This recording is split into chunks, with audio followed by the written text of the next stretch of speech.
La sesión de ahora vamos a avanzar a, a la segunda parte de Verdad y Método, que se titula Fundamentos para una teoría de la experiencia hermenéutica, y vamos a comentar el primer apartado de esta parte, que es la historicidad de la comprensión como principio hermenéutico. El tema de la historicidad de la comprensión es fundamental porque, eh, bueno, con Heidegger vemos que la comprensión va más allá de, de un nivel pues, estrictamente filológico, eh, enfocado a establecer cánones o establecer como determinados criterios para una recta interpretación de textos, a una tarea pues, vital pues, en lo que respecta al Dasein. En este sentido, Heidegger sostiene que esta hermenéutica del ser ahí, pues se da desde una perspectiva histórica. No hay como diríamos, una interpretación rígida al margen de los cambios históricos, sino que es un interpretarse el ser ahí desde la propia circunstancia histórica. Entonces, el elemento con el que va a iniciar Gadamer esta parte de verdad y método tiene que ver con un concepto que acuña Heidegger. Lo pueden encontrar planteado en Ser y Tiempo. O sea, también pues, en el texto de hermenéutica de Jean Grondin, y es el del el círculo hermenéutico, el círculo interpretativo, ¿no? De alguna manera, pues la interpretación tiene una dinámica circular, en la cual pues está volviendo al objeto, a lo que estamos interpretando.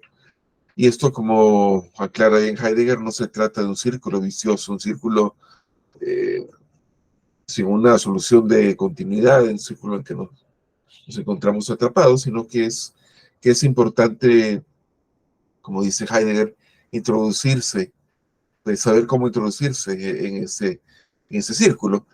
Y dentro del círculo hermenéutico nos encontramos con el problema de los prejuicios.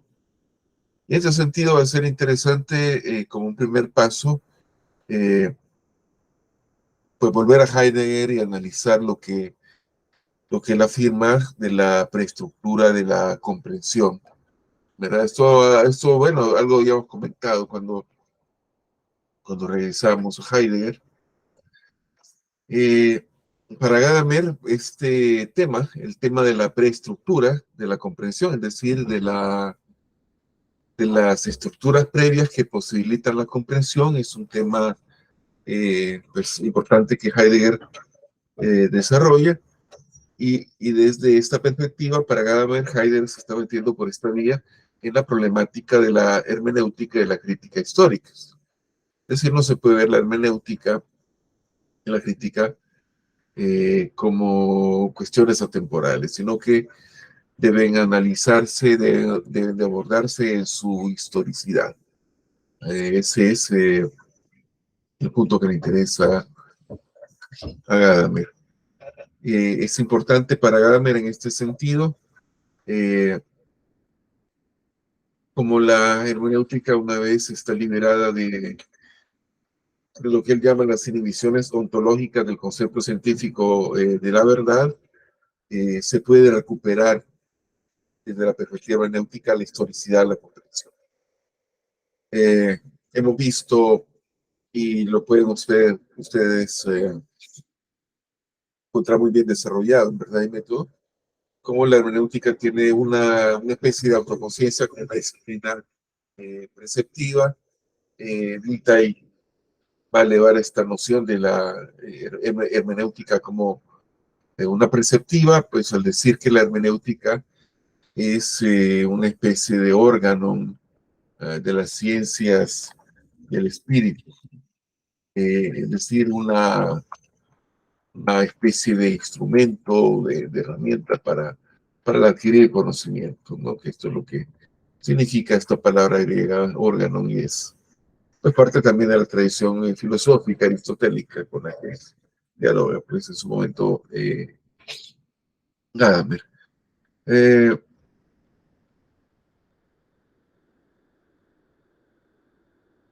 para Heidegger es importante analizar pues este carácter histórico de la circularidad de la comprensión a partir de la temporalidad del Seraí, es decir, a partir de, su, de su carácter histórico. Eh, sobre el círculo hermenéutico, dice Heidegger, que no se debe degradar a un círculo vicioso, ni siquiera a un círculo vicioso con el que tengamos que coexistir. En él, cito a Heidegger, yace una posibilidad positiva del conocimiento más originario. Esto es sumamente heideggeriano, ¿no? El conocimiento más originario, que por supuesto se comprende realmente cuando la interpretación ha comprendido que su tarea, y esto lo subraya Gadamer, esta parte de la cita de Heidegger, que su tarea primera, última y constante consiste en no dejarse imponer nunca por ocurrencias propias o por conceptos populares ni la posición, ni la previsión, ni la anticipación, sino en asegurar la elaboración del tema científico desde la cosa misma. Bueno, esto desde la cosa misma eh, nos trae a cuenta, pues, a Husserl, lo que plantea Husserl también sobre esta problemática, ¿no? En esto de ir a la cosa misma, eh, pues Husserl diría poner entre paréntesis, pues, determinados interpretaciones o conceptos y irnos a la cosa misma, ¿no? Es decir, en terminología heideggeriana es ir hacia un pensar más originario sobre las cosas. Gadamer dice que toda interpretación correcta, esto es muy importante, toda interpretación correcta tiene que protegerse contra la arbitrariedad de las ocurrencias y contra la limitación de los hábitos imperceptibles del pensar y orientar su mirada a la cosa misma. En el filólogo, la cosa misma son textos con sentidos que tratan a su vez de cosas. Dejarse determinar así eh, por la cosa misma no es evidentemente para el intérprete una decisión inicial, sino, citando nuevamente a Heidegger, la tarea primera, constante y última. Lo que importa, añadirá Gadamer, es el mantener la mirada atenta a la cosa aún a través de todas las desviaciones a que se ve constantemente sometido el intérprete en virtud de sus propias ocurrencias. El que quiera comprender un texto realiza siempre un proyectar. Tan pronto como aparece en el texto un primer sentido, el intérprete proyecta enseguida un sentido del todo. Naturalmente que el sentido solo se manifiesta porque ya uno lee el texto desde determinadas expectativas relacionadas a su vez con algún sentido determinado. La comprensión de lo que pone en el texto consiste precisamente en la elaboración de este proyecto previo, y por supuesto tiene que ir siendo constantemente revisado en base a lo que vaya resultando conforme se avanza a la penetración del sentido. Es decir, hay como una suerte de expectativa al confrontarse con un texto, con algo que se va a interpretar, expectativa de un sentido que el intérprete proyecta, ¿no? Hacia lo que está interpretando, ¿no? El que intenta comprender está expuesto a los errores de opiniones previas que no se comprueban en las cosas mismas. Elaborar los proyectos correctos y adecuados a las cosas como proyectos son anticipaciones que deben confirmarse en las cosas, tales como la tarea constante de la comprensión. La comprensión, dice Gadamer, solo alcanza sus verdaderas posibilidades cuando las opiniones previas con las que inicia no son arbitrarias. Por eso es importante que el intérprete no se dirija hacia los textos directamente desde las opiniones previas que le subyacen, sino que examine tales opiniones en cuanto a su legitimación, esto es, en cuanto a su origen y validez. Esto es muy interesante porque Gadamer nos está diciendo que al enfrentarnos pues, a un texto o al emprender la tarea hermenéutica, esto significa una tarea hermenéutica crítica, es decir, eh, asumir críticamente las opiniones previas, es decir, no podemos hacer como una tabla rasa de las opiniones previas sobre algo, ya hay un saber previo, pero sí es importante discernir eh, el valor de esas opiniones previas. Aquí ya claramente nos estamos aproximando al tema del prejuicio, un elemento de la comprensión. Entonces, bueno, dice Gadamer más adelante que eh, aquí hay como un punto también muy delicado. En nuestra tarea no es introducir directa y críticamente nuestros propios hábitos lingüísticos.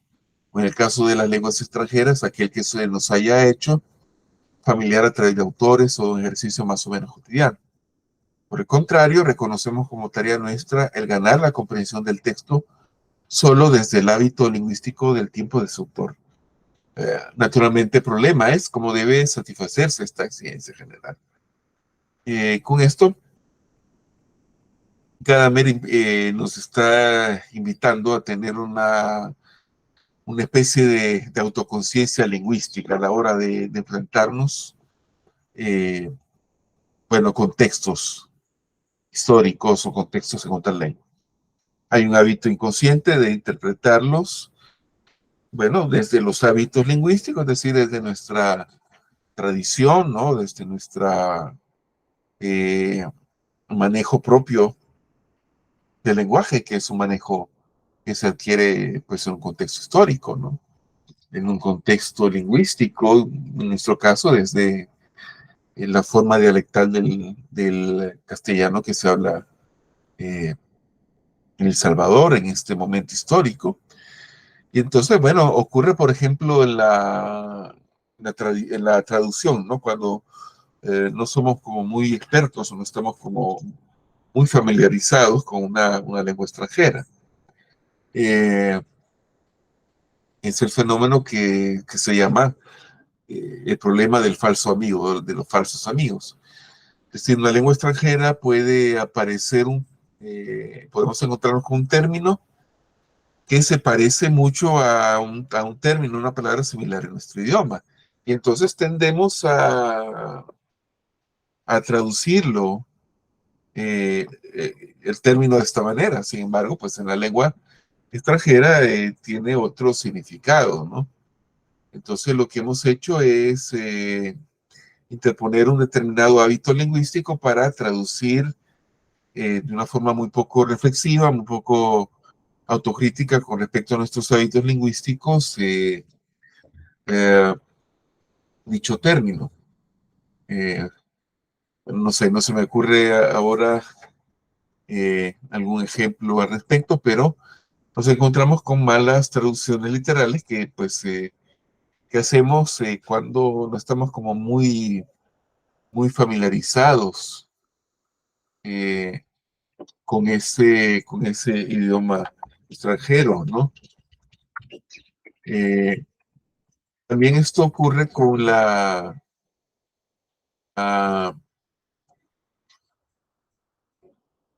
con el hecho de enfrentarnos a textos históricos, ¿no? Textos que tienen eh, una, como diríamos, bueno, un contexto histórico muy determinado y los empleamos o los interpretamos desde una perspectiva muy actual, ¿no? Entonces hay un anacronismo evidente. Bueno, aquí me acabo de encontrar, por ejemplo, una lista, pues, bueno, ah, para ilustrar esto de los falsos amigos, ¿verdad? Y la interposición de los hábitos lingüísticos, en el caso del inglés, por ejemplo. Eh, Bueno, una básica, ¿verdad? Hasta hay chistes sobre esa cuestión. Una básica, un término básico.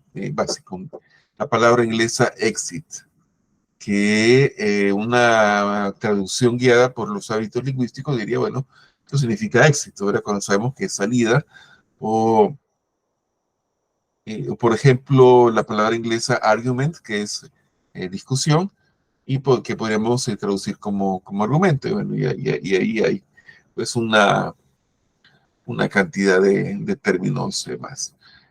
Lo grave también sucede cuando justamente queremos ir a un texto de otra época y traducimos la terminología eh, con las acepciones que tiene nuestro tiempo.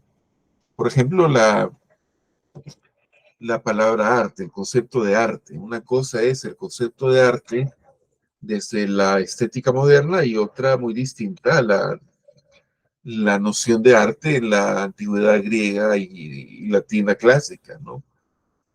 Son dos conceptos distintos.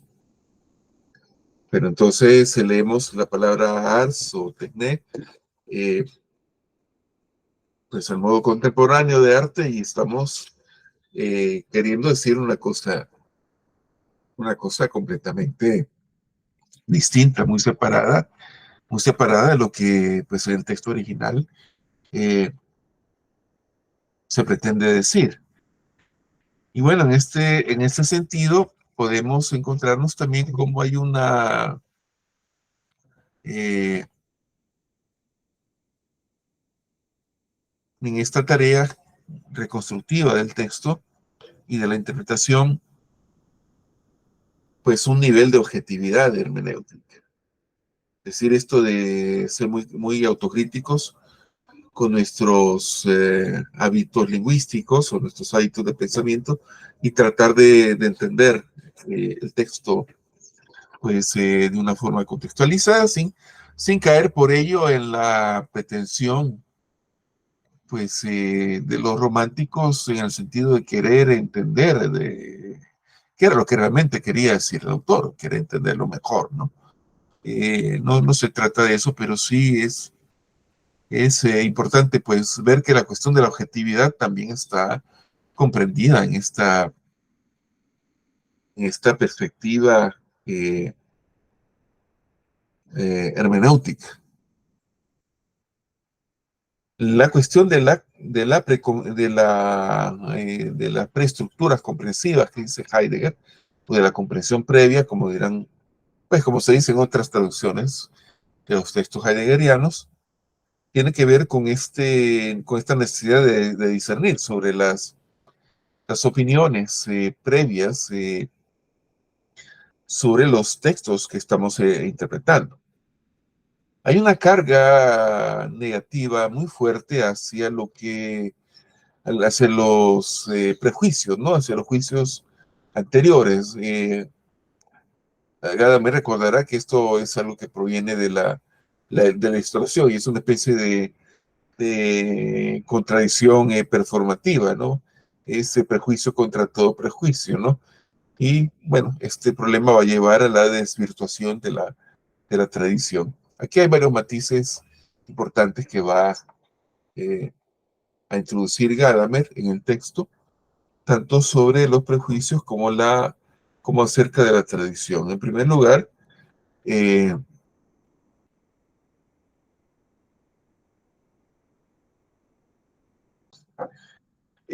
tiene pues una carga o unas implicaciones lingüísticas bastante fuertes en algunos idiomas, ¿no?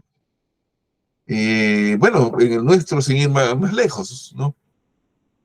Prejuicio eh, suena bastante parecido al término perjuicio, ¿no?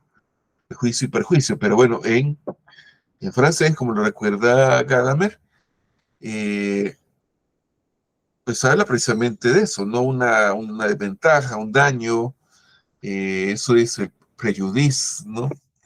Y tiene también esta otra interpretación o esta otra eh, acepción.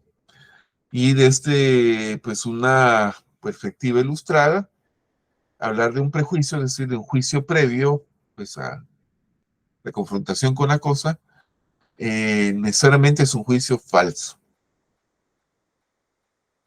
Y que implica también necesariamente la imposición de un criterio de autoridad y el criterio pues, de la tradición como elementos que coartan la necesidad de pensar por cuenta propia, ¿no? Entonces habría que distinguir, como dice Gadamer, entre prejuicios negativos y prejuicios legítimos.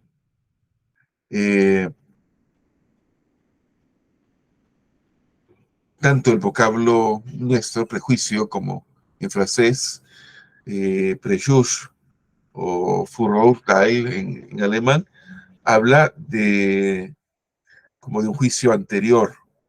Y la idea de esto, o la forma que se ha leído esto por parte de la tradición moderna, es que prejuicio es un juicio no fundamentado. Entonces en la ilustración vemos cómo se deprecia esta idea del prejuicio. Esto va unido, como lo dice Gadamer, eh, a esta construcción, yo diría una construcción ideológica, que es, bueno, en la cual se autolegitima la ilustración, este supuesto paso del mito al logos, que implicaría, pues, haber abandonado las construcciones mitológicas, la tradición, etcétera, para servirnos de nuestro entendimiento, ¿no?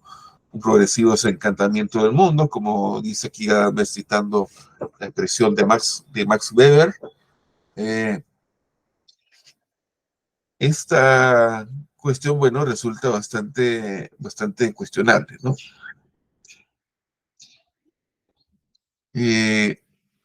Porque supone, bueno, algo que también es una construcción ideológica. Tiene una carga ideológica tremenda. El presupuesto de la misteriosa oscuridad en la que vive una conciencia colectiva mítica anterior a todo pensar. Esto, supuestamente, es el estado previo, estado precientífico, preilustrado de que vive la humanidad. Esto también es muy positivista, ¿verdad? Es la idea kantiana del mito, la religión como la infancia de la humanidad previa a su madurez, que sería el estadio positivo. Entonces, algo tan abstracto y tan dogmático como el de un estado perfecto de ilustración total y de saber absoluto. La sabiduría originaria no es más que la otra cara de la estupidez originaria. Toda conciencia mítica es también siempre un saber. Y en cuanto que sabe poderes divinos, está ya más allá de simple estremecerse ante el poder. Si es que se puede suponer tal cosa en un estado originario, pero también más allá de una vida colectiva tenazada de rituales mágicos. La conciencia mítica sabe de sí misma y en este saber ya no está enteramente fuera de sí misma. Es decir, eh, la cuestión del mito no implica una ignorancia, una estolidez absolutas, como tampoco la ilustración significa una claridad o una sabiduría absoluta. Eh, Esto habría que unirlo también en dirección a otro prejuicio en sentido negativo, eh, ilustrado, que es plantear que la tradición implica un tipo de opresión mental, ¿no? Un tipo de negación al ejercicio de la libertad humana, pensamiento. Estar inmerso en tradiciones, pregunta Gadamer, significa real y primariamente estar sometido a prejuicios ilimitados en la propia libertad. No es cierto, más bien, que toda existencia humana, aún la más libre, está limitada y condicionada de muchas maneras. Y si esto es así, entonces la idea de una razón absoluta no es una posibilidad de la humanidad histórica. Para nosotros la razón solo existe como real e histórica.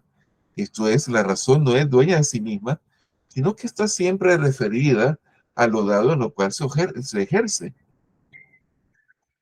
No es una razón absoluta, puesto que es una razón humana, es una razón pues determinada históricamente, sometida al contexto histórico.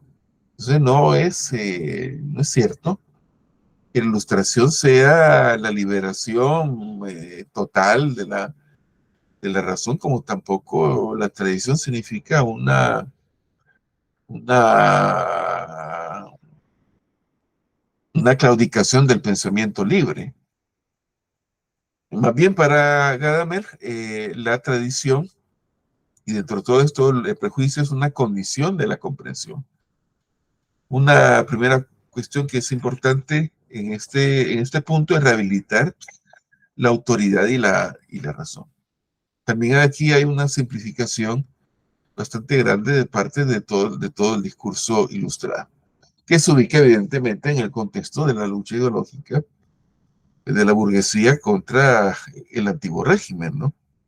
Y como este se autolegitimó culturalmente desde eh, la cuestión del argumento de autoridad. Entonces, bueno, si el argumento de autoridad es falso, entonces es negativo todo ejercicio de autoridad desde este punto de vista, ¿no? Y efectivamente habría que revisar esto, habría que definir este asunto. La autoridad efectivamente puede ser la imposición dogmática de un pensamiento, ¿no? Incluso la imposición por la fuerza de un determinado pensamiento y la censura de otro. La autoridad ciertamente es un atributo de personas que eh, representan esta autoridad. Pero la autoridad de las personas no tiene su fundamento último en un acto de sumisión y de abdicación de la razón, sino en un acto de reconocimiento y de conocimiento. Se reconoce que el otro está por encima de uno en juicio y perspectiva y que en consecuencia su juicio es preferente o tiene primacía respecto al propio. La autoridad no se otorga, sino que se adquiere y tiene que ser adquirida si se quiere apelar a ella. En realidad no tiene que ver con obediencia, sino con conocimiento. Es decir, eh, autoridad no significa despotismo en este sentido, sino conocimiento y reconocimiento.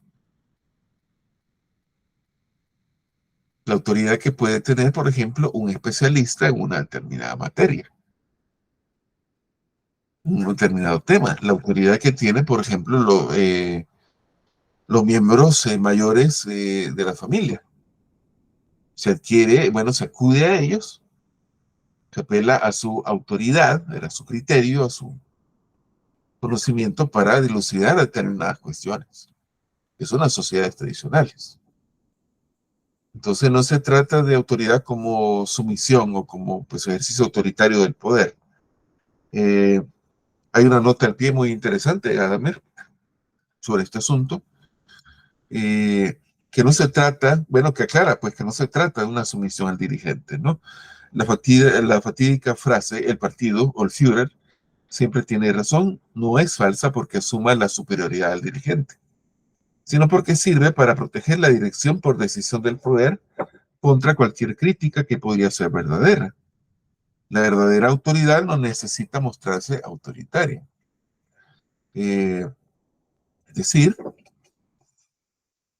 una, una persona adquiere o bueno, es reconocida como autoridad en un tema determinado precisamente por su trayectoria, ¿verdad? Por su trabajo vinculado, bueno, pensemos solamente en el área académico, intelectual, su autoridad vinculada al estudio de ciertas temáticas, ¿verdad? Una persona que es especialista en un determinado tema, cuya opinión es importante, cuya opinión tiene peso. Si queremos abordar alguna controversia o alguna cuestión sobre esta temática. Pero no es solo porque fulano de tal, su opinión pues tiene este peso de autoridad, sino más bien que es algo que se ha ganado, es algo que se le reconoce en virtud del conocimiento.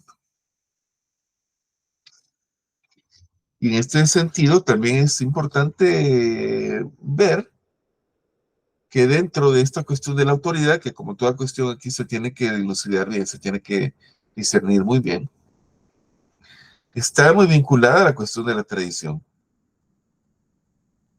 Lo consagrado por la tradición y por el pasado posee una autoridad que se ha hecho anónima. Y nuestro ser histórico infinito está determinado por el hecho de que la autoridad de lo transmitido, y no solo lo que se acepta razonadamente, tiene poder sobre nuestra acción y sobre nuestro comportamiento. Toda educación reposa sobre esta base, aunque en el caso de la educación la tutela pierde su función con la llegada a la madurez, momento en que las propias perspectivas y decisiones asumen finalmente la posición que detentaba la autoridad del educador.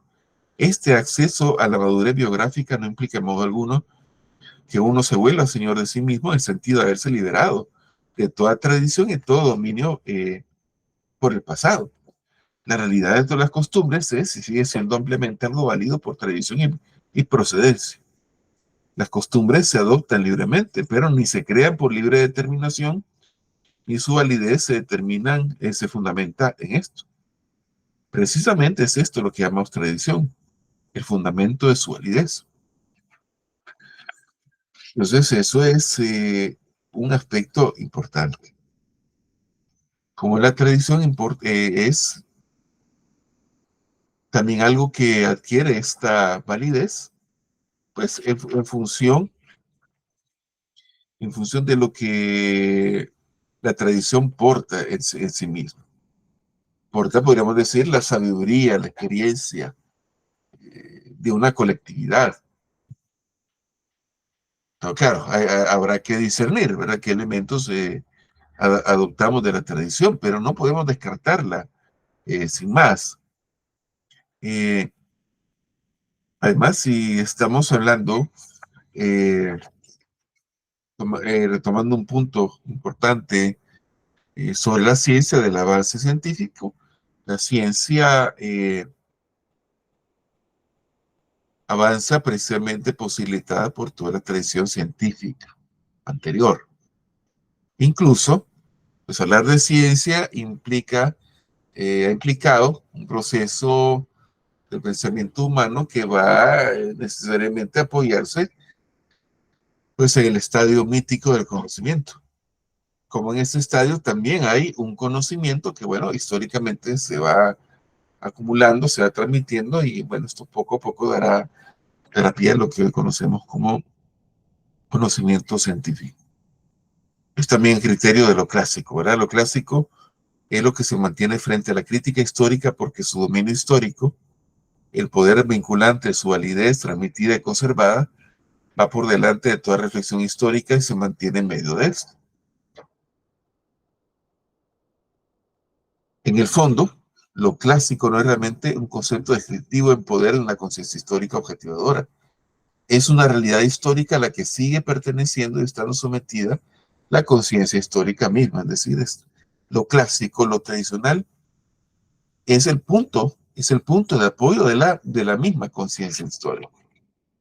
Y de alguna manera, pues a esto clásico, a esto tradicional, pues se debe nuestra conciencia histórica.